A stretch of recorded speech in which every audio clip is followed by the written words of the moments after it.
Сегодня мы встречаемся с Татьяной Курач, первокурсницей Henderson State University. Таня, расскажи нам несколько слов о себе.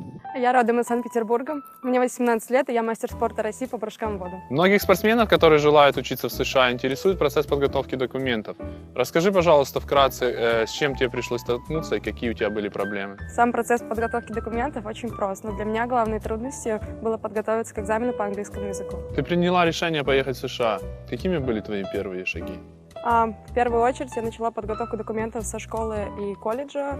Затем я зарегистрировалась в студенческой базе и в спортивной лиге США и начала свою подготовку к экзамену. Расскажи, какие знания английского языка у тебя были на момент подготовки документов.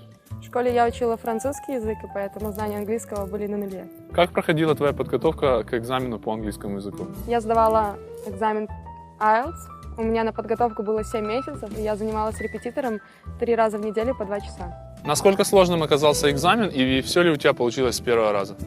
Для меня экзамен оказался достаточно сложным, но я сдала его с первого раза. После сдачи экзамена следующим этапом у тебя было собеседование в посольстве. Как оно прошло? Перед собеседованием я очень сильно волновалась, потому что знала, что оно будет проходить на английском языке. Но мое собеседование прошло достаточно быстро и легко, и консул спросил меня пару вопросов. Таня, и последний вопрос. После приезда в Америку, как быстро ты адаптировалась? Адаптация у меня заняла примерно пару недель. Было очень сложно начать говорить на английском языке, но моя спортивная команда мне очень помогает. Итак, процесс подготовки документов не так уж и сложен. Главное, ответственно к нему подойти.